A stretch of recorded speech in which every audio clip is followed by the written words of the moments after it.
Bienvenidos a 360 grados, una visión global de la noticia, un espacio para debatir sobre todo lo que sucede en Colombia y en el mundo. Y hoy empezaremos 360 hablando con un exministro de Hacienda que tiene ganas de ser el presidente de la República. Hablamos de Óscar Iván Zuluaga. El exministro Zuluaga es uno de los precandidatos del Centro Democrático que impulsa el expresidente Álvaro Uribe. ¿Cuál es el plan de gobierno que propone Óscar Iván Zuluaga?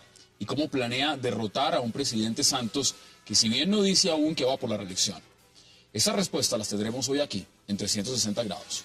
Y nuestro segundo tema de hoy será la propuesta desde el Congreso de revivir el partido Unión Patriótica para que pueda ser usado por miembros de FARC que buscarían entrar en la política luego de firmar el proceso de paz. La propuesta es revivir a un partido cuyos líderes y miembros fueron asesinados, en gran mayoría en los 80 y 90. ¿Qué significa revivir la UP? ¿Y qué dicen los hijos de estos antiguos líderes de este partido político en Colombia? Lo debatiremos también esta noche en 360. Y no se muevan, que ya en segundos le doy la bienvenida a Óscar Iván Zuluaga.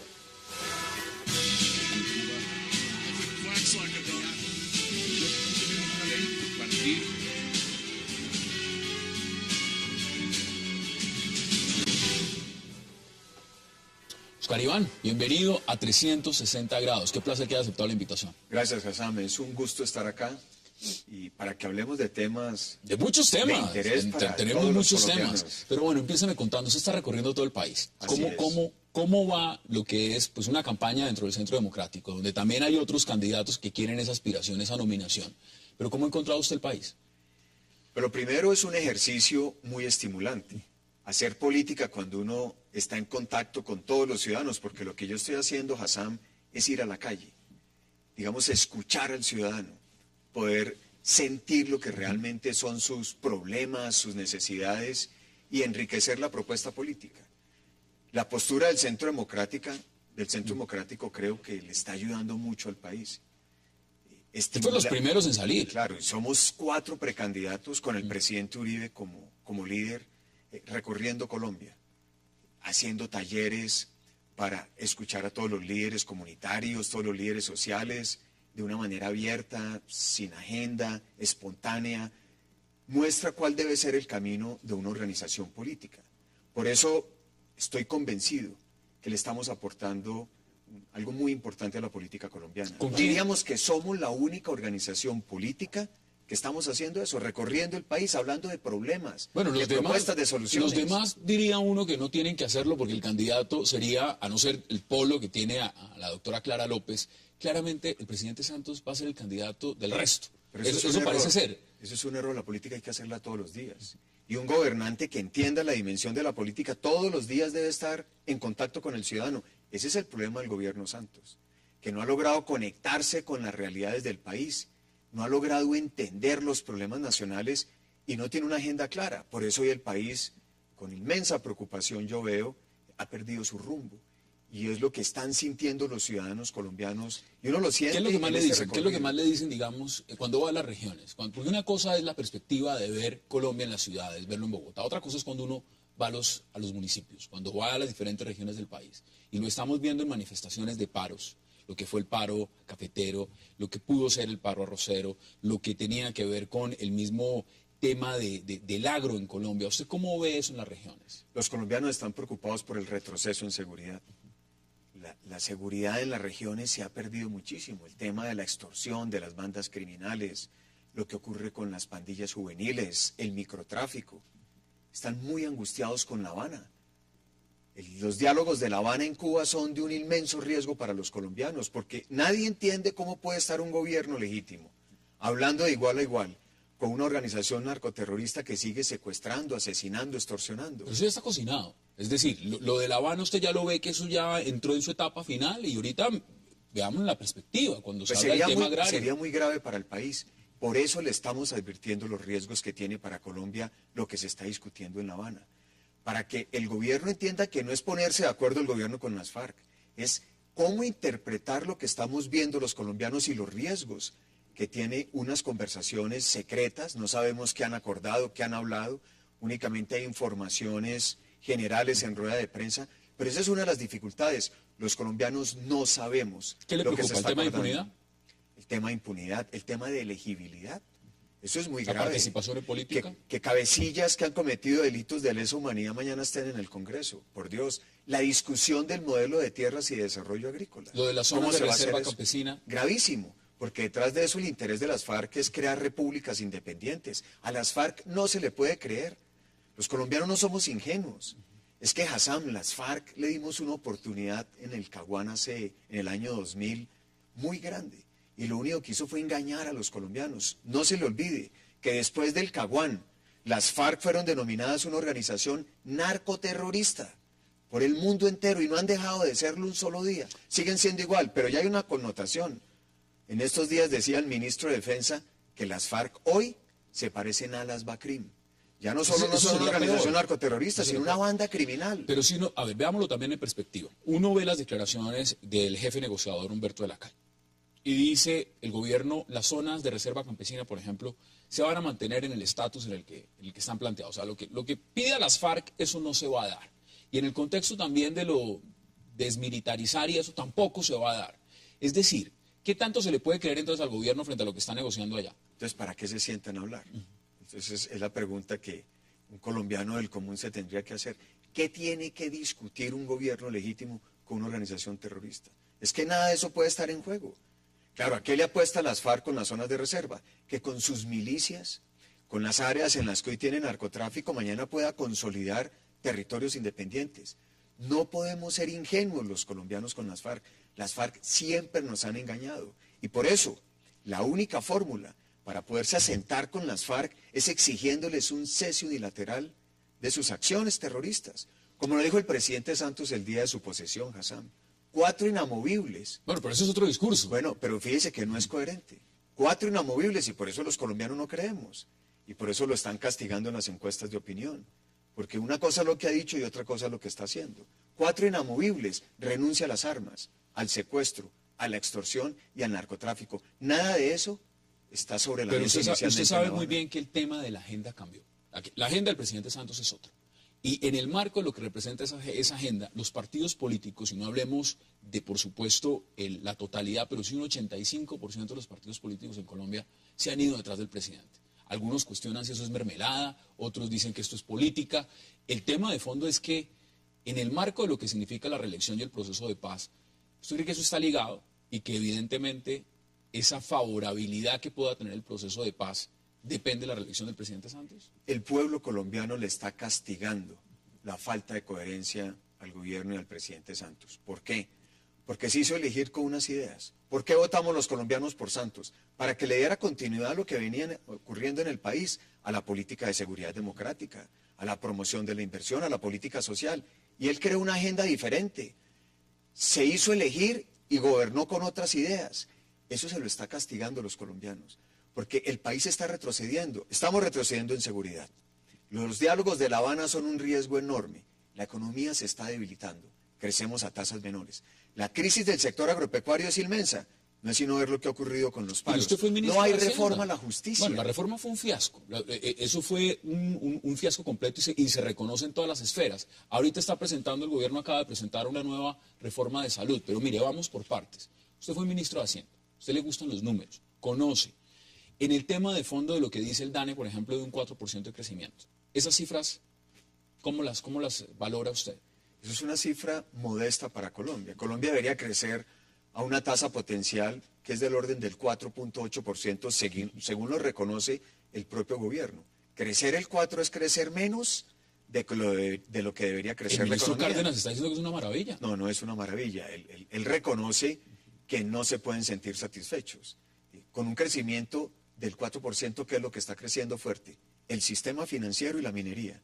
No tenemos un crecimiento económico que esté siendo impulsado por la agricultura y por la industria, que es donde está el verdadero empleo formal y el mayor valor agregado para un país. Un país que crezca, porque crece el sistema financiero y la minería, debería estar muy preocupado, porque ese no es un buen balance en el crecimiento económico. Crecemos menos, por ejemplo, que Perú y Chile. Eso está claro. Aún con unas condiciones externas iguales para los 3 países, ellos crecen mucho más.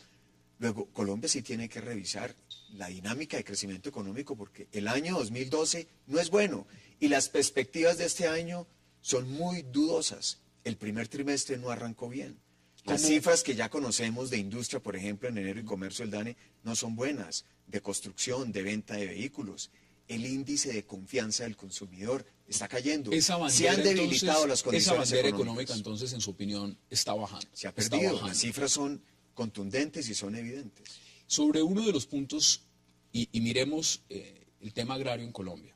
¿Usted cómo cree que el gobierno manejó el paro cafetero? Pues muy mal. Lo primero es que cómo se deja llevar a un paro.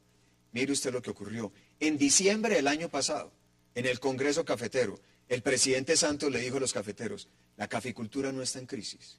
2 meses después, en pleno paro, dice, es muy grave lo que le está ocurriendo al café. Y resulta que el precio del café en diciembre era el mismo de febrero. Entonces es un gobierno que no interpreta la realidad. Y por eso los cafeteros tuvieron que llegar al paro. Y con un costo muy alto para el gobierno nacional. Colombia no tenía paro cafetero desde 1995. ¿Cómo es posible? Que un gobierno que supuestamente es un gobierno cafetero, con una tradición muy importante en materia del café, le tienen que llegar a un paro cafetero. Mire lo delicado que es eso. El paro cafetero se decreta un lunes y el martes, ¿qué hace el gobierno? Aumentó la gasolina. Eso es falta de liderazgo, de entender la realidad del país. ¿En qué está enfocado entonces? ¿Usted cree que el punto central está en La Habana? ¿Se ha centrado toda la agenda política Esa es en La opuesta Habana? política. El gobierno tiene 2 agendas, La Habana y hacer política con las 100.000 casas. Esa es la agenda del gobierno. No se me adelante porque después de la pausa, mire, quiero que hablemos de las casas, pero quiero que hablemos también de lo que puede representar para usted, si llega a ganar una nominación y si llega a una presidencia, pues antes hay unas elecciones legislativas. Y cómo le va al Centro Democrático también en esa perspectiva, quiero que me lo cuente. Hagamos una pausa en 360 y ya regresamos.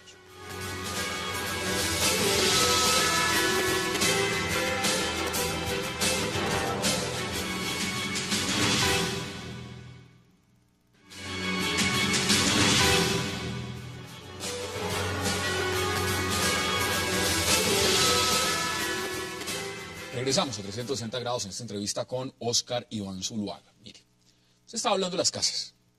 Eso de las casas, ¿cómo lo ve? 100.000 casas, ya se firmó el último contrato. Ya por lo menos espera que las entreguen.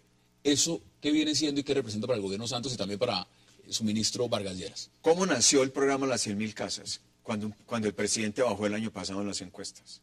Y se le ocurrió, vamos a hacer 100.000 casas, aunque la meta de él era 1 millón. Cambió la meta de 1 millón por regalar 100.000 casas. Y lo que hemos visto con las 100.000 casas sí es una dosis de política que realmente ya le aburre a los colombianos. Porque a uno le anuncian un show político cuando se firman, un show político cuando se adjudican, otro show cuando se pega el primer ladrillo, otro cuando se firma el contrato. Y eso es lo que se le ha hecho al país todos los días.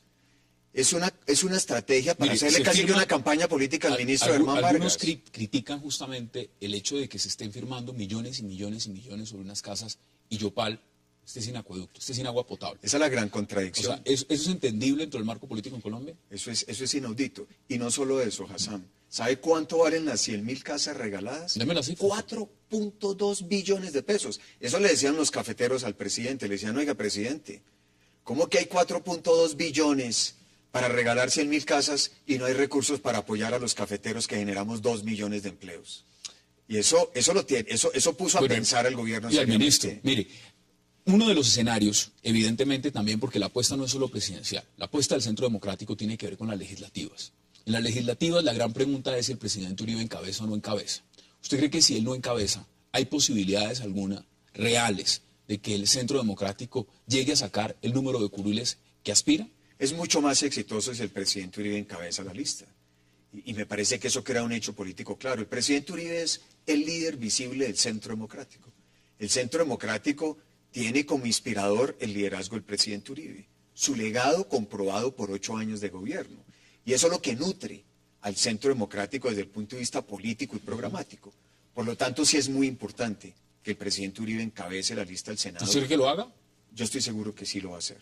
Él no lo ha anunciado, pero tengo la convicción de que el momento político que vive Colombia, él lo está considerando muy seriamente y va a tomar una decisión favorable.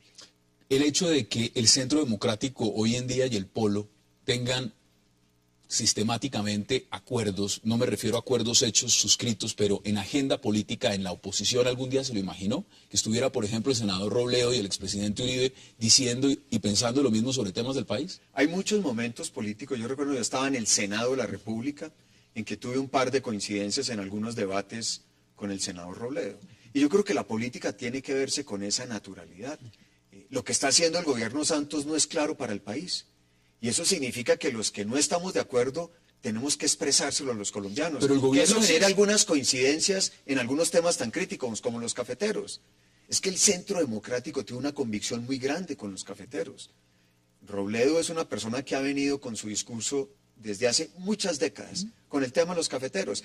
En un paro hubo una coincidencia, que nosotros consideramos que era legítimo ese reclamo de los cafeteros, un gobierno que no los estaba atendiendo. Es el congresista más respetado en Colombia, por lo menos eso dicen las cifras. Es un hombre estudioso, yo tengo un afecto por él y me parece que es un congresista que hace de una manera muy profesional, de una manera responsable su trabajo. ¿Cómo vio lo que pasó con Bernardo Moreno y con Andrés Felipe Arias? Son dos escenarios distintos, pero evidentemente tienen que ver mucho con el uribismo. ¿Cómo ve lo que está pasando ahí? Una contradicción en esa decisión.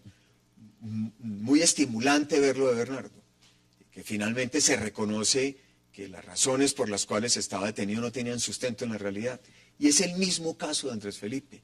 Yo realmente, escuchando la solidez de los argumentos de Andrés Felipe, de sus abogados, me sorprendió esa decisión del juez. Le quedan a uno muchas dudas, porque Andrés Felipe siempre se ha sometido con respeto, con total entrega a la justicia. Hay quienes dicen si que algo ha demostrado es un preso es que político. están acatando todo ese proceso. Y hay una dosis de mucha política en esas decisiones judiciales que desde el inicio se tomaron con ellos.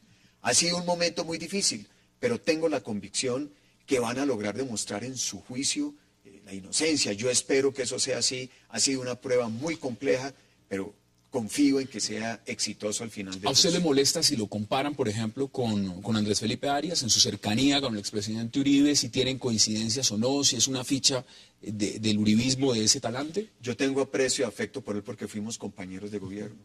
Y me consta su trabajo, su entrega, su profesionalismo, su conocimiento de los temas. Nos identifica que defendemos unas mismas ideas, que son las del presidente Uribe. Y por eso, pues yo he lamentado mucho esta situación que ha tenido que vivir él y otros compañeros de gobierno. Y he sido solidario. He sido solidario porque detrás de eso hay el sentimiento humano, el amigo, la persona, el compañero en el gabinete. Cuando una encuesta, como la última, la más reciente, le da a usted favorabilidad por encima del 70%, ¿eso qué representa? ¿Usted le cree realmente a las encuestas o eso es muy supeditado a un marco sustancial? Porque usted está peleando esa candidatura del Centro Democrático con otros candidatos. Pero ¿cómo se siente en este momento con esa favorabilidad? Las encuestas son una foto del momento y es muy estimulante encontrar que hay respuesta al trabajo que vengo haciendo. Es que yo desde el mes de agosto del año pasado estoy recorriendo con dedicación, con amor, con entrega, haciendo un trabajo serio, responsable, presentando propuestas, estimulando el debate político. Y me anima mucho ver que aumenta ese reconocimiento, que aumenta esa favorabilidad, porque quiere decir que el mensaje le está llegando a los colombianos. Y le está llegando a los colombianos del común, que es lo que representa una encuesta, porque una encuesta aleatoriamente llama a un ciudadano y le pregunta. Y si ese ciudadano responde, es porque tiene elementos de juicio para hacerlo. Un presidente de Colombia a futuro, igual, independientemente de lo que esté pasando, no simplemente puede pensar en lo interno, está lo externo. ¿Cómo ve usted el escenario de lo que está pasando, por ejemplo, en Venezuela? Con mucha preocupación. Retomaría una frase de María Corina Machado. La paz estable y duradera para Colombia depende que Venezuela tenga una verdadera democracia. Venezuela no tiene una democracia. Pero todo indica que Nicolás Maduro va a ganar las elecciones. ¿Serían 6 años más? Esa es la diferencia, que aparentemente hay un proceso electoral, pero no hay una democracia, no hay libertad de expresión.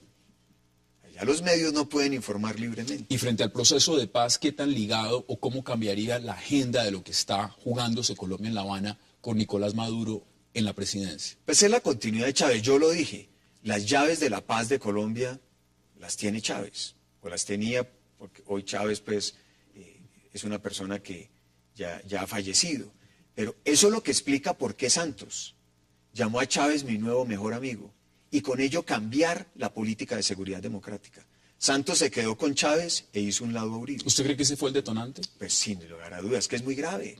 Se hizo elegir con las banderas de la seguridad democrática y lo primero que hace es, a los 3 días de estar posesionado, Chávez, mi nuevo mejor amigo. Detrás de eso, ¿qué había? Ya un proceso de paz en marcha, en diálogos con las FARC en el exterior, y eso no lo sabíamos. Por eso es muy delicado y a partir de ese momento se quiebra la política de seguridad democrática y entendimos en el uribismo que Santos tenía otra agenda. Esa coyuntura de la política en Colombia pasa indudablemente por La Habana. Los congresistas, esa comisión de congresistas que fueron a La Habana a entrevistarse con los negociadores de las FARC, ¿a usted cómo le pareció esa visita? Pues muy desafortunado, pero yo no he creído en lo de La Habana. Y me parece que todo intento que vaya en esa dirección, pues es un riesgo más grande para el país. Yo vi que algunos de ellos regresó muy entusiasmado. Una entrevista que le escuché al senador Juan Mario Lacerna, pues encuentro una persona que casi quedó convencida en esta reunión en La Habana. Y eso me parece muy delicado, porque las FARC siempre han engañado al país. Las FARC son una organización narcoterrorista. Las FARC nunca han aceptado que deben dejar de ser terroristas para poderle aportar algo al país. Está claro también que la vía armada no los ha aniquilado del todo. Es decir, pero los debilitó. Es que el tema Hassam es el siguiente. Las FARC tenía 20.000 hombres armados en el 2012. En el 2010 eran 7.000. ¿Qué faltaba? Que Venezuela no los apoyara. Cuando el presidente Uribe hizo la crisis diplomática con Chávez, entre otras cosas por la información que siempre dio el ministro de Defensa, Juan Manuel Santos, sobre cuáles eran las coordenadas de los campamentos de las FARC en Venezuela, se le mostró al mundo, se desnudó la realidad del apoyo de Chávez, que era lo que hubiéramos esperado quienes elegimos al presidente Santos. Claro que reanudara las relaciones con Venezuela, pero le exigiera que renunciara al apoyo a las FARC, porque es que es muy fácil cometer actos terroristas en Colombia, cruzar la frontera y tener el apoyo político y económico del gobierno de Venezuela. Frente a quienes catalogan al Centro Democrático como la extrema derecha, como una opción realmente que está es al otro lado y que no está buscando nada distinto, sino reivindicar y volver a posicionar al expresidente Uribe en el poder, ¿usted qué les dice? Pues que no han entendido y no conocen la realidad de las cosas. Y se van a llevar una sorpresa política como siempre se la llevaron con Uribe. A mí no se me olvida una frase del expresidente Gaviria cuando Uribe ganó la reelección. Y no es que menosprecie a Uribe. Nosotros somos una organización que hace un trabajo político serio. Estamos en contacto con los ciudadanos, siempre sintonizados, porque es que la política por excelencia tiene que darle respuesta a los problemas de los ciudadanos. Si no, no tiene sentido. Si la política no conecta con la realidad ciudadana, es una política que carece de respuestas. Y eso es lo que hace el Centro Democrático, es una convergencia de diferentes vertientes políticas. Es un punto de encuentro en los líderes ciudadanos. Se lo pregunto porque ya entramos en la recta final, pero en Venezuela, por ejemplo, hoy en día, y son dos cosas totalmente distintas, pero en Venezuela muchos se preguntan si puede existir, si puede arrastrar el chavismo sin la figura de Hugo Chávez. Hugo Chávez ya no está, y es algo muy distinto al uribismo, pero ¿puede realmente Oscar Iván Zuluaga o cualquier otro de los precandidatos que hay en el Centro Democrático arrastrar sin la figura de Uribe? Usted como persona suelta, que es la gran pregunta. Yo tengo lealtad por unas ideas. Y yo he hecho política al lado del presidente Uribe. Digamos, me he formado dentro del uribismo. De eso me siento muy orgulloso. Yo aspiro a ganarme, como Oscar Iván Zuluaga, la confianza de los colombianos. Primero para ser el candidato del uribismo. Y luego para ser el presidente de la República y derrotar a Santos o a los otros contendores políticos en las elecciones. Ese es el trabajo político que estamos haciendo. Usted no menosprecia ninguno, usted no menosprecia a ninguno de los que están en la baraja del uribismo, pero ¿con quién se ve cabeza a cabeza en lo que es esta aspiración? No, todos son personas valiosas, preparadas, yo siento un profundo respeto por ellos y esta es una contienda muy interesante que entre otras cosas le aporta mucho al país. Somos 4 precandidatos haciendo un trabajo político y debe salir uno que sea el mejor, el que permita más posibilidades de ganar, el que esté más conectado con los colombianos, el que genere más confianza, el que genere más posibilidades de construir consensos con otras fuerzas políticas. En 30 segundos, dígame 2 de los pilares más importantes de su campaña. Las 2 cosas que usted dice, esta es mi campaña, son esos mis 2 pilares. Seguridad de la mano de la justicia y una política de educación pública que le dé oportunidades a los jóvenes. Oscar Iván Zuluaga, ojalá le vaya muy bien, porque Colombia necesita evidentemente alternativas políticas y los colombianos sabrán qué es lo que ellos quieren elegir. Gracias por aceptar la invitación a 360. Muchas gracias, Hassan, por esta oportunidad y complacido de estar en el programa. Bueno, y ustedes no se vayan porque después de la pausa entraremos a hablar de un tema muy polémico en Colombia que tiene que ver con la UP. Ya volvemos.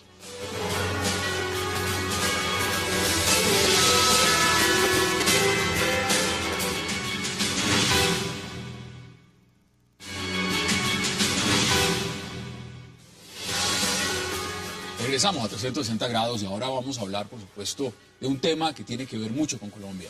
Y es recordar la UP y recordar también los movimientos políticos de izquierda y los líderes que fueron asesinados hace más de 20 años en Colombia. Y para eso le doy la bienvenida a José Antequera y también a María José Pizarro. Qué placer y gracias por aceptar esta invitación. No, gracias a ustedes por la invitación. Nos iba a acompañar también Bernardo Jaramillo Zapata, infortunadamente a última hora no pudo asistir. María José, hace más de 20 años su padre fue asesinado. Acá hay un tema muy interesante de lo que está pasando en Colombia y qué mejor que revivirlo con los familiares de quienes fueron unos líderes importantes en su momento en la izquierda en Colombia. ¿Usted cómo ve el proceso de paz? Pues yo espero que llegue a buen término. Creo que es una necesidad histórica y realmente es lo que estamos esperando todos en este país, es poder aspirar a unas mejores condiciones, poder seguir creciendo. Creo que Colombia tiene todos los ingredientes para ser un país exitoso y realmente la piedrita en el zapato, la piedrota en el zapato sigue siendo poder no Su padre, no alcanzar Carlos la Pizarro, paz. fue uno de esos hombres que justamente pensó primero en el proceso y se sentó en un proceso y firmó un proceso en esas garantías y sin embargo fue asesinado. En ese marco de lo que significa hace 20 años o 25 años Colombia y lo que es hoy en día, ¿usted lo ve diferente? No, yo creo que los comandantes guerrilleros tienen exactamente el mismo peligro que tenía mi padre hace 23 años. Creo que eso es uno de los temas que van a tener que sentarse a discutir muy seriamente en La Habana, porque yo no sé si este país les puede ofrecer las garantías de que ellos no van a ser asesinados cuando... ¿Y si es lo mismo Iván Márquez o Granda o Santrich a Carlos Pizarro? Carlos Pizarro era un hombre que tenía un gran reconocimiento, era un hombre que cuando salió a la calle públicamente tenía una gran acogida dentro de sectores políticos. ¿Sí representan lo mismo? Pues es que todos son distintos, obviamente no representan lo mismo y cada uno tiene unas características, pero yo creo que ellos tienen, yo espero que el país los escuche también. Yo creo que en este país el gran ejercicio es aprender a oírnos y no empezar a estigmatizarnos otra vez porque entonces nos vamos a seguir matando. Entonces sencillamente ellos tienen cosas que decir, el país tiene que escucharlos y todos tenemos que empezar a hacer ejercicios de tolerancia y respeto. José, bienvenido también. Muchas gracias por la Su invitación. padre, José Antequera, en la UP también fue uno de esos líderes asesinados. ¿Cómo ve usted la perspectiva de lo que está pasando hoy en Colombia cuando se plantea que la UP vuelva a crearse como partido político? Creo que es una consecuencia natural de una lucha, en primer lugar. Se ha luchado durante muchos años en Colombia contra la impunidad, por la memoria, y uno de esos resultados ha sido que al momento de hablarse de un proceso de paz se ha logrado de alguna manera hacer entender que la justicia en el caso de la Unión Patriótica es fundamental para que se pueda justamente hablar de garantías políticas en Colombia en la eventualidad de un proceso de paz con las FARC. Porque la deuda sigue vigente, es decir, lo ocurrido con la Unión Patriótica hace ya más de 20 años es justamente uno de los medidores más importantes para saber si es posible que en Colombia tengamos la democracia que es necesaria para un proceso de paz. Muchos líderes de la UP diferenciaban claramente lo que eran las formas de lucha. Una cosa es ser político, otra cosa es estar alzado en armas. ¿Usted cree que las FARC en este momento, que son catalogados como una organización terrorista por ciertos sectores, sí pueden representar a la UP? Creo que es una discusión muy mal planteada en esos términos. Creo que lo que en este momento están necesariamente interesadas las FARC, como cualquier actor político en Colombia, es la posibilidad de ofrecerle, de plantear un futuro de país. Las FARC tienen todo el derecho y es la necesidad del proceso de paz que las FARC puedan participar de la política, planteando cuál es el futuro de país que quieren. Eso requiere unas concepciones sobre el pasado y unas concepciones históricas, dentro de las cuales hay una valoración de lo que fue la Unión Patriótica, pero la Unión Patriótica es un proceso que no se revive en términos reales, es decir, nosotros estamos demandando una reparación política, una reparación simbólica, una reparación que implica memoria, pero que no puede significar confundir los términos, es decir, la Unión Patriótica es un proceso que tuvo su momento. Pero usted mismo lo dice, ¿hay memoria histórica en Colombia? ¿Ustedes creen que hay memoria histórica sobre lo que realmente pasó con la UP? No, entre otras cosas por eso, porque una de las pretensiones iniciales que tienen cada persona, o muchas personas que hablan en los medios de comunicación sobre el tema de la Unión Patriótica, es hablar directamente de la combinación de las formas de lucha. Y eso demuestra una gran falta de memoria histórica sobre lo que fue la Unión Patriótica. Si fuésemos a hacer memoria histórica de la UP, tendríamos que decir en primer lugar que fue el experimento más audaz para intentar constituir un partido político, una organización política en el contexto de una fórmula de solución política con las FARC. Y eso está vigente. O sea, el debate de la Unión Patriótica es si hace 20 años no fue posible brindar garantías políticas para eso que se intentó conformar, hoy sí va a ser posible. La posibilidad de que hoy se demuestre que sí hay tal posibilidad, valga la redundancia, pasa porque se haga justicia en el caso de la Unión Patriótica. Que sería uno de los elementos fundamentales. Ahora, eso es lo básico, sí. ¿Cómo ve usted el rol que ha tenido y la trayectoria de lo que ha pasado con el M-19, por supuesto, desde el momento en que entra en la vida política ya de manera directa con su padre que fue asesinado y lo que está pasando hoy en día? Hoy vemos, por ejemplo, a un alcalde, Gustavo Petro, que formó parte del M-19. ¿Cómo ve usted esa transición? Porque ya están ocupando cargos de los más importantes en el país. ¿Usted cree que esa gestión, esa función, que evidentemente les ha sido reconocida en las urnas de una u otra manera, la han sabido administrar? Pues yo veo importantísimo que ellos estén ocupando los espacios de poder que están ocupando. Sería gravísimo que no los pudieran ocupar, porque si no los pueden ocupar, quiere decir que ninguna persona, así haya dejado las armas hace 20 años, va a poder ocupar un puesto de poder en Colombia. Entonces es importantísimo que estén, que hay gente, hay detractores, hay gente que está de acuerdo, es normal, eso es la democracia. Obviamente tenemos que estar todos y poder participar todos de la política, independientemente del punto de vista que tenga. Ahora, gravísimo que el mayor, digamos, el líder más importante que tuvo el M-19 haya sido asesinado 45 días después. Eso es lo grave de este proceso. No que ellos hayan llegado y que ostenten puestos de poder hoy en el país. Eso es más, deberían haber muchísimos más. Ocupando puestos de poder. Los hay. Navarro ha ocupado cargos pero deberían haber más aún. Faltan muchos. Es el 1%, digamos, deberían haber muchos más. Eso sería una amplia democracia. ¿El tema es que los han asesinado?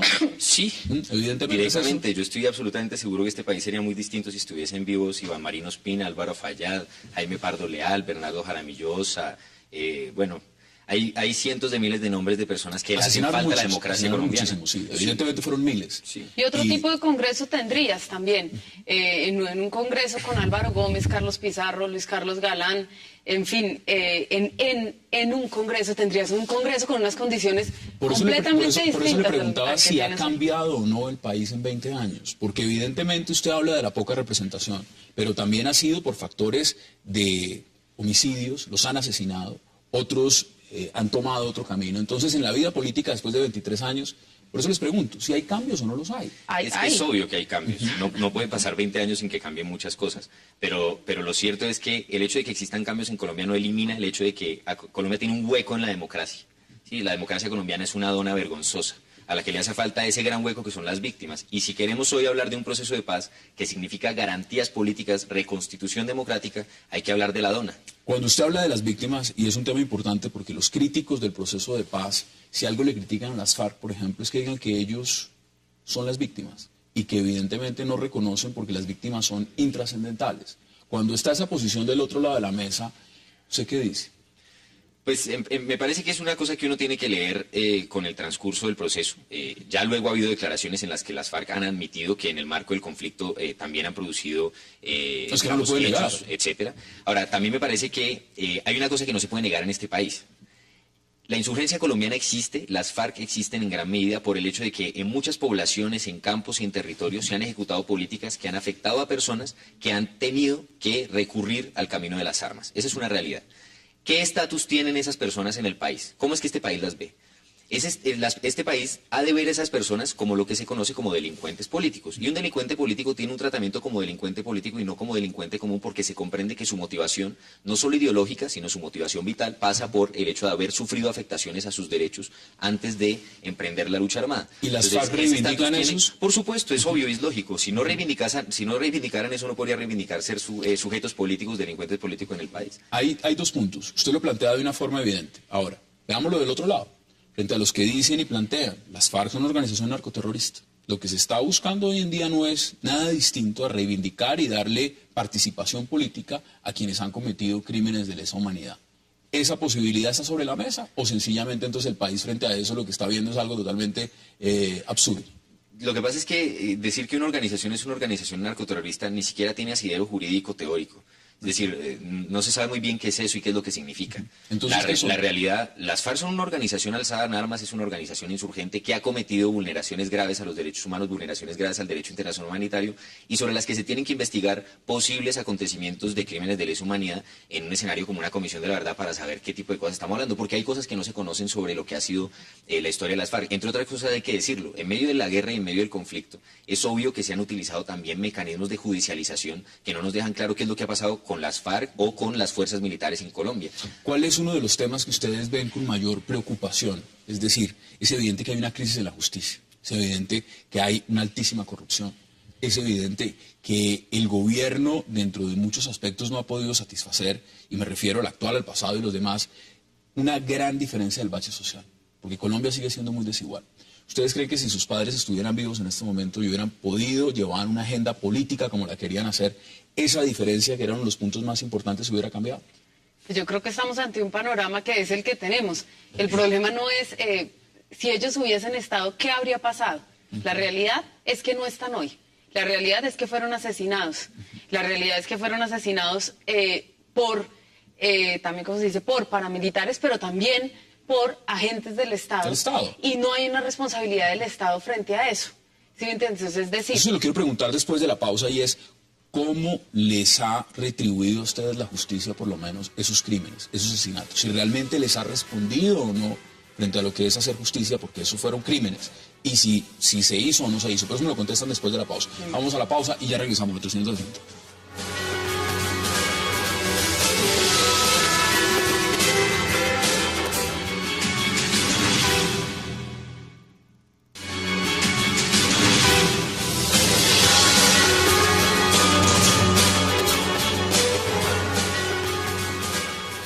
Regresamos a 360 grados y nos encontramos hoy con José Antequera y con María José Pizarro.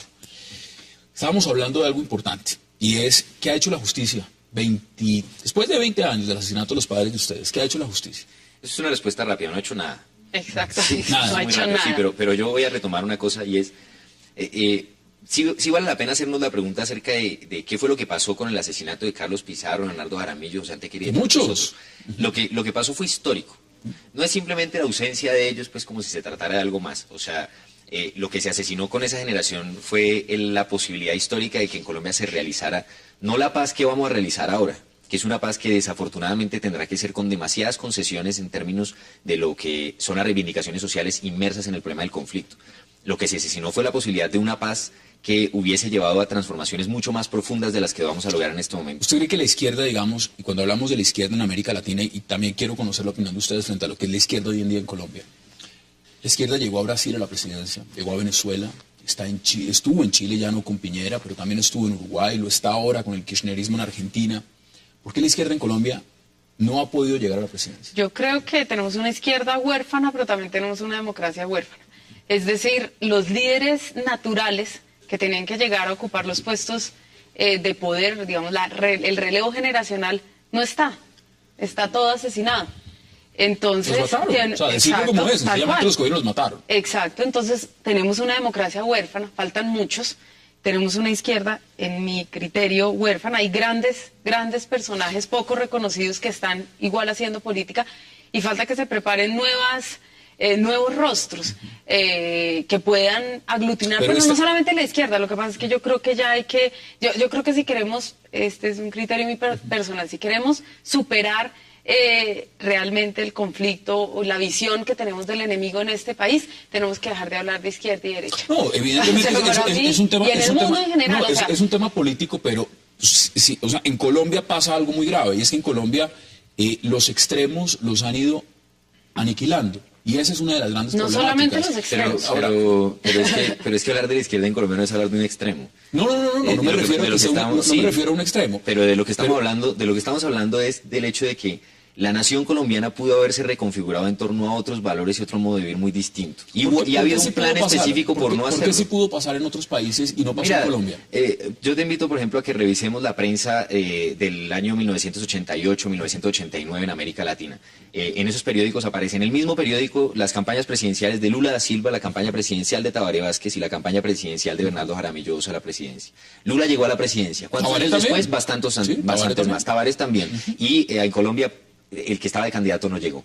En lo que llegó a Brasil, en lo que llegó a Uruguay, pues hay cambios fundamentales. Seguramente el programa político de Lula no es el mismo de los años 80 que el que llegó a la presidencia, porque pasaron muchas cosas en el mundo que no solamente dependen de las voluntades de ellos. Pero lo cierto es que América Latina toda tiene que entender, además el mundo, lo que pasó en Colombia fue el truncamiento de aquello que no ocurrió en el resto de América Latina. Con las particularidades, eso es real. Y reparar eso, ¿cómo se repara? No, políticamente hay que decirlo. Una cosa es la derrota en las urnas y otra cosa es asesinar a la oposición o asesinar al que piensa. Y es muy cierto, es decir, una de las cosas que le han dicho como una gran mentira al pueblo colombiano es que las ideas de izquierda han sido vencidas en el campo de las ideas. Y no han sido vencidas en el campo de las ideas, han intentado ser asesinadas, pero no han sido vencidas en el campo de las ideas. Es evidente que los han asesinado, es evidente. Ahora, yo les pregunto, frente a esos antecedentes, uno ve al representante Iván Cepeda, que hace política y también ha heredado exactamente lo mismo que ustedes. ¿Ustedes han pensado en hacer política a futuro? ¿Les gustaría hacer política? Pues yo creo que en este país tienen que haber las garantías para que nosotros podamos expresar. Sí, pero no solo expresarse, es aspirar el día de mañana. No, porque yo sí te digo que, por ejemplo, en el caso particular de Iván Cepeda, en mi criterio, es muy distinta la imagen que constantemente se está vendiendo. Yo creo que es uno de los pocos políticos honestos que hay en el Congreso. Creo que es un hombre que trabaja. Entonces, yo creo que, por eso te digo, hay una visión enfrentada. Todo el tiempo nos estamos enfrentando. Hay un bando y hay el otro. Y no hay forma posible de que podamos saltar sobre esta visión que constantemente está enfrentando al país. Y la enfrentan los medios. Nosotros hacemos mucha política. Lo que pasa es que en el ámbito donde nosotros nos movemos, llámese izquierda o no... Derecha, como usted quiera llamar, sí. No, derecha no es. Bueno, eso sí, no. Sí, pero en ese ámbito la política no es solamente el tema de lanzarse a las elecciones y buscar votos. Nosotros hacemos política porque hacemos activismo social, porque estamos pensando, porque producimos pensamiento. Nosotros está pensando mucho en el tema de la memoria histórica. No, y de otras cosas. Acabamos de hacer un plantón frente al canal RCN repudiándole el tema de la novela de los tres Caínes. Por supuesto que la discusión no es si quitan la novela o no la quitan, es mucho más allá que esa discusión. Esa es una discusión importante, pero la discusión más allá es cuáles son los valores que rigen, la concepción histórica que rige el quehacer político del pueblo colombiano. Eso es política, absolutamente política. Pero mire, usted plantea algo importante y lo ha dicho también María José. El tema es de criterios. Usted puede creer, digamos, que el representante Iván Cepeda es un gran congresista, es un gran ser humano y es un hombre valioso. No se puede desconocer que hay un sector del país que piensa distinto. Lo mismo sucede, por ejemplo, con el expresidente Uribe. Hay quienes piensan que es un gran expresidente y que hizo gran... Bueno, sí, pero ¿cuántas personas, perdóname, pero hay una diferencia abismal? ¿Cuántas personas del cuerpo de seguridad o cercanas a Iván Cepeda, por ejemplo, están, como en el caso del presidente Uribe, investigadas por narcotráfico o por vinculación con crímenes de lesa humanidad? Se lo pregunto también, José. Eso es una gran distancia. Segundo, ¿cuántas personas del ámbito cercano o cuántas personas, digamos, que han trabajado con el representante Iván Cepeda están, como en el caso del presidente Uribe, vinculados con nexos con paramilitares?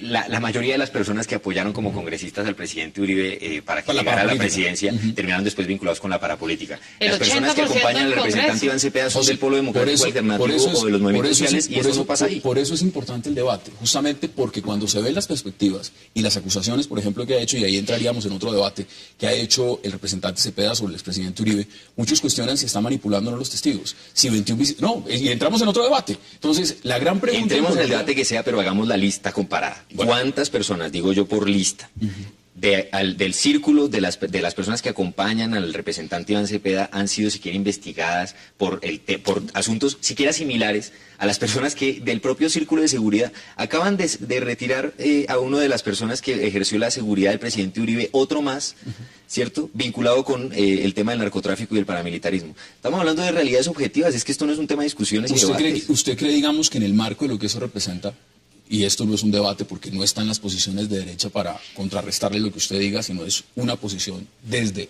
la posición de ustedes? La marcha patriótica.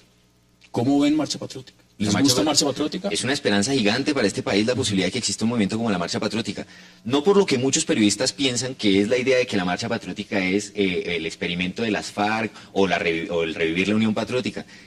Las personas que vinieron a marchar en Colombia en la Marcha Patriótica vinieron campesinos, vinieron indígenas.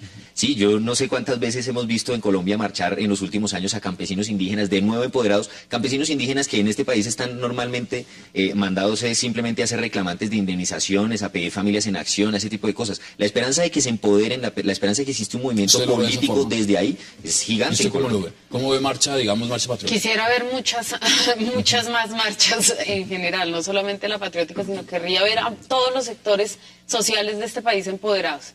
El 9 de abril va a haber una marcha importante. En la que estaremos. Por supuesto, ustedes van a estar ahí, habrá un sector de la opinión que no va a estar y que está en contra. Y a la cual invitamos también a que esté. Exactamente. En ese marco de lo que significa en Colombia, porque volvemos al tema fundamental y es un proceso de paz, ¿está el país todavía muy polarizado frente a eso? Pero es que nosotros no podemos seguir polarizados. Pero ¿se puede negar que se está polarizado? Sí, estamos polarizados, pero independientemente de eso, tenemos todos como colombianos. Ya no se trata de si estamos polarizados, si somos de derecha, si somos de izquierda, de arriba, de abajo. Ya no se trata de eso. El problema es que tenemos una necesidad y tenemos todos que tener un objetivo claro, absolutamente claro, que es conseguir la paz. Y no por nosotros, por nuestros hijos, por nuestro futuro. O sea, yo quiero que mis hijos crezcan acá. Yo quiero crecer acá y quiero envejecer acá. Es una polarización nueva. Es una polarización nueva. O sea, ¿por qué es una polarización nueva? Porque en este momento el país se está definiendo entre los que queremos la paz y los que no.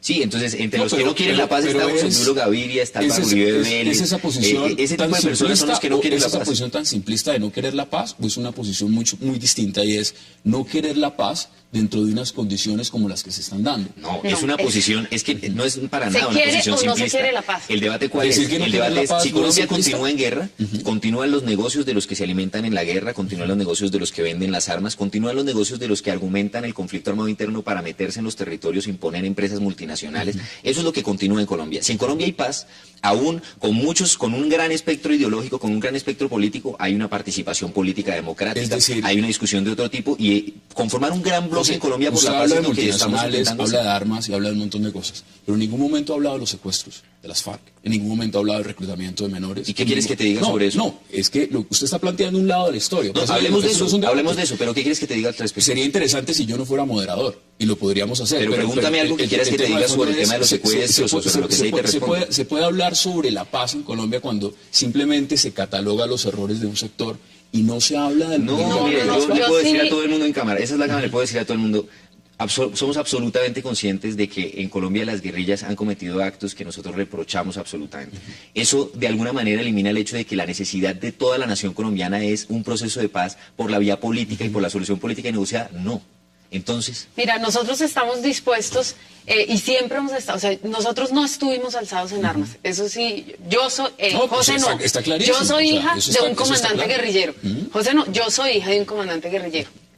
No me he alzado en armas jamás. No me voy a alzar en armas jamás. Lo que no quiere decir que no respete históricamente la posición de mi padre, ¿vale? Eso lo voy a dejar clarísimo. Claro. Pero sí te voy a decir que, o sea, la paz se quiere o no se quiere. O sea, no hay un punto medio. No hay un punto medio. Y por eso podríamos dialogar con las Fuerzas Armadas, con la gente de derecha, como lo hemos hecho muchas veces. Hemos asistido en actos públicos conjuntamente. No hay problema. Nosotros queremos la paz. Ahora, la paz para seguir en la eterna, o sea, para que mañana vuelvan a salir las nuevas FARC o los nuevos M-19, los nuevos... No, o las nuevas BACRIM. No, un proceso de paz como el de los, como el de una desmovilización como la de los paramilitares, no la queremos en el país. Sí, pero si Esa queremos, es su posición, y es totalmente... y si queremos desmontar la maquinaria de guerra que hay, ¿qué se necesita? Que todos como nación hagamos una reflexión, es que también tiene que haber un acompañamiento de la población civil en general, Muchos sectores. y una educación del gobierno a la educación a la población civil para educarla en torno a la paz. O sea, es que la paz tiene que ser un movimiento fuertísimo. Por eso invitamos a la gente que no nos acompañará el 9 de abril a que por favor nos a que lo acompañen. hagan. Bueno, ahí están las posiciones y por eso es importante ponerlas sobre la mesa. José, deme sus conclusiones en 30 segundos. Está muy claro que la paz tiene que ser el gran objetivo de todo el país en este momento. Y está muy claro que es necesario que se aísle a quienes no quieren la paz. Nosotros estamos del lado de lo que la queremos y nos vamos a ver el 9 de abril y muchas otras fechas marchando, caminando y haciendo política por la paz, porque es para eso, para lo que nacimos. Y aquí en 360 lo más importante para nosotros es poner todas las posiciones sobre la mesa, porque así como están ustedes teniendo una posición, está la otra. Y lo importante en un país democrático es escucharlas a todas. José Tequera, un verdadero placer y gracias por haber aceptado la invitación. Gracias, y si nos invita con personas Vamos a hacer contradictorias, con mucho gusto cuando Esto quieras. es un programa de debate y interesantísimo que puedan participar de este programa de debate y hacer un debate sobre las posiciones, porque eso es lo que hacemos siempre. Gracias por aceptar la invitación. Muchas gracias. Y por supuesto, María José, gracias por aceptar la invitación. Y a ustedes, gracias por acompañarnos. Nos vemos de nuevo mañana aquí en 360 para seguir debatiendo agenda política de Colombia y del mundo. Hasta una próxima oportunidad.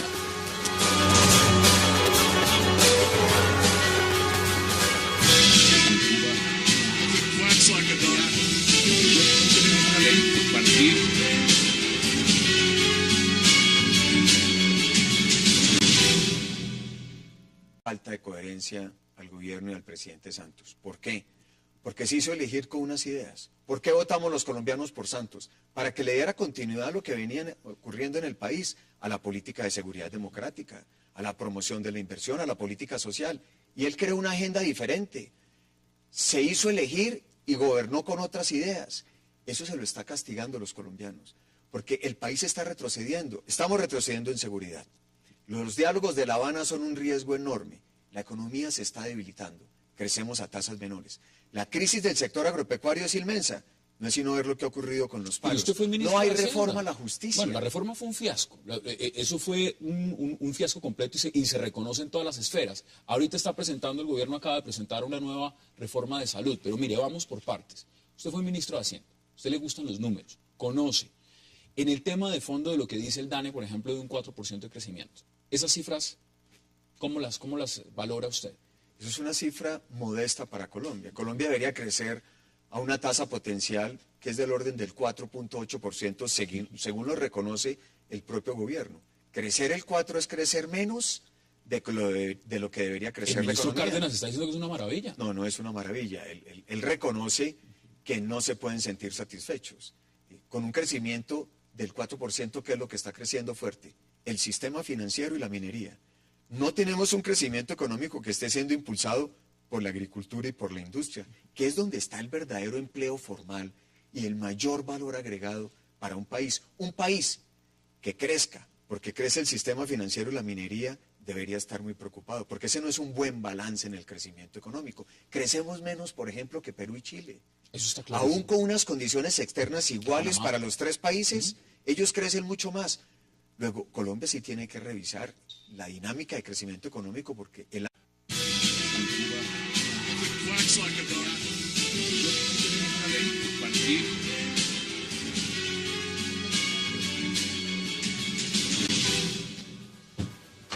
Bienvenidos a 360 grados, una visión global de la noticia, un espacio para debatir sobre todo lo que sucede en Colombia y en el mundo. Y hoy empezaremos 360 hablando con un exministro de Hacienda que tiene ganas de ser el presidente de la República. Hablamos de Óscar Iván Zuluaga. El exministro Zuluaga es uno de los precandidatos del Centro Democrático que impulsa el expresidente Álvaro Uribe. ¿Cuál es el plan de gobierno que propone Óscar Iván Zuluaga?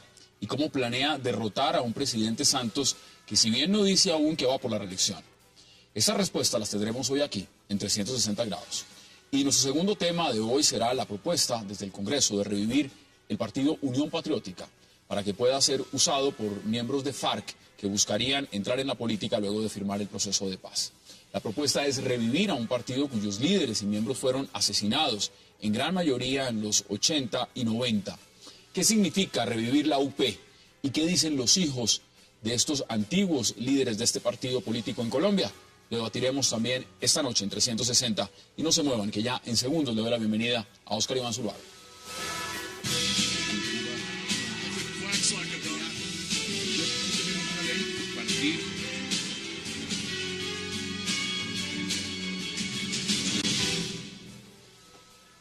Óscar Iván, bienvenido a 360 grados. Qué placer que haya aceptado la invitación. Gracias, Hassam. Es un gusto estar acá y para que hablemos de temas... De muchos temas. De interés para tenemos todos los muchos colombianos. temas. Pero bueno, empiézame contando. Usted está recorriendo todo el país. Así es. ¿Cómo va lo que es pues una campaña dentro del Centro Democrático, donde también hay otros candidatos que quieren esa aspiración, esa nominación? Pero ¿cómo ha encontrado usted el país? Pero primero es un ejercicio muy estimulante. Los colombianos están preocupados por el retroceso en seguridad. La seguridad en las regiones se ha perdido muchísimo. El tema de la extorsión, de las bandas criminales, lo que ocurre con las pandillas juveniles, el microtráfico. Están muy angustiados con La Habana. Los diálogos de La Habana en Cuba son de un inmenso riesgo para los colombianos, porque nadie entiende cómo puede estar un gobierno legítimo, hablando de igual a igual, con una organización narcoterrorista que sigue secuestrando, asesinando, extorsionando. Pero eso ya está cocinado. Es decir, lo de La Habana usted ya lo ve que eso ya entró en su etapa final y ahorita veamos la perspectiva cuando se Pues habla del tema agrario. sería muy grave para el país. Por eso le estamos advirtiendo los riesgos que tiene para Colombia lo que se está discutiendo en La Habana.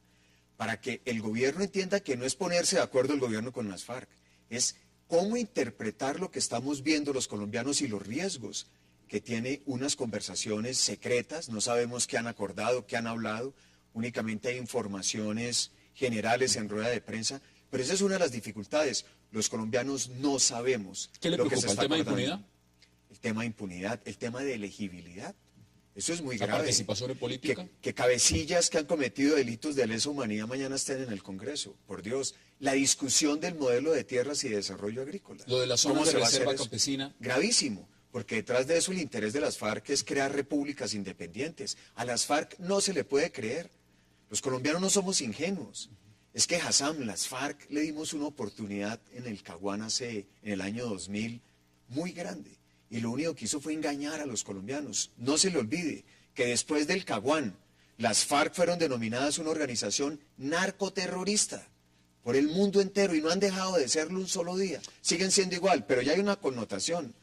En estos días decía el ministro de Defensa que las FARC hoy se parecen a las BACRIM.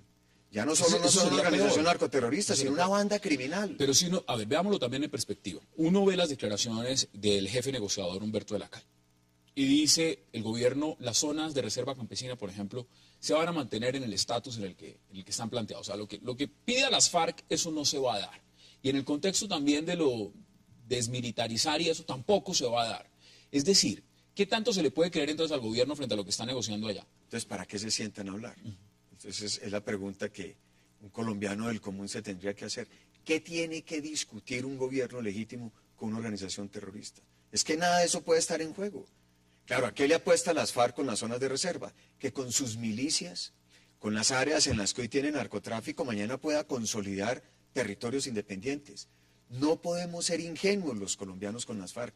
Las FARC siempre nos han engañado. Y por eso, la única fórmula para poderse asentar con las FARC es exigiéndoles un cese unilateral de sus acciones terroristas. Como lo dijo el presidente Santos el día de su posesión, Hassam. 4 inamovibles. Bueno, pero eso es otro discurso. Bueno, pero fíjese que no es coherente. 4 inamovibles y por eso los colombianos no creemos. Y por eso lo están castigando en las encuestas de opinión. Porque una cosa es lo que ha dicho y otra cosa es lo que está haciendo. 4 inamovibles, renuncia a las armas, al secuestro, a la extorsión y al narcotráfico. Nada de eso está sobre la Pero mesa inicialmente. usted en sabe La muy Habana. bien que el tema de la agenda cambió. La agenda del presidente Santos es otra. Y en el marco de lo que representa esa agenda, los partidos políticos, y no hablemos de, por supuesto, la totalidad, pero sí un 85% de los partidos políticos en Colombia se han ido detrás del presidente. Algunos cuestionan si eso es mermelada, otros dicen que esto es política. El tema de fondo es que en el marco de lo que significa la reelección y el proceso de paz, ¿usted cree que eso está ligado? Y que evidentemente esa favorabilidad que pueda tener el proceso de paz depende de la reelección del presidente Santos. El pueblo colombiano le está castigando la política cuando uno está en contacto con todos los ciudadanos, porque lo que yo estoy haciendo, Hassam, es ir a la calle. digamos, escuchar al ciudadano, poder sentir lo que realmente son sus problemas, sus necesidades y enriquecer la propuesta política. La postura del Centro Democrático creo que le está ayudando mucho al país.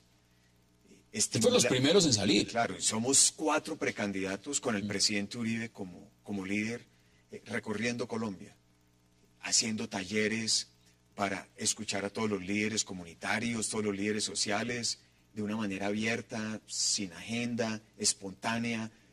Muestra cuál debe ser el camino de una organización política.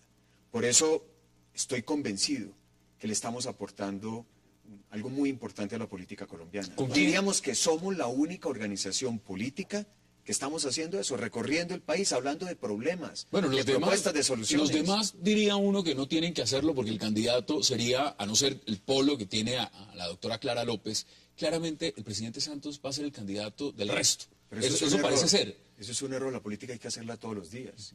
Y un gobernante que entienda la dimensión de la política todos los días debe estar en contacto con el ciudadano. Ese es el problema del gobierno Santos, que no ha logrado conectarse con las realidades del país, no ha logrado entender los problemas nacionales y no tiene una agenda clara. Por eso hoy el país, con inmensa preocupación yo veo, ha perdido su rumbo. Y es lo que están sintiendo los ciudadanos colombianos. Y uno lo siente. ¿Qué es lo que más le dicen? ¿Qué es lo que más le dicen, digamos, cuando va a las regiones? Porque una cosa es la perspectiva de ver Colombia en las ciudades, verlo en Bogotá. Otra cosa es cuando uno va a los municipios, cuando va a las diferentes regiones del país. Y lo estamos viendo en manifestaciones de paros. Lo que fue el paro cafetero, lo que pudo ser el paro arrocero, lo que tenía que ver con el mismo tema del agro en Colombia. ¿Usted cómo ve eso en las regiones?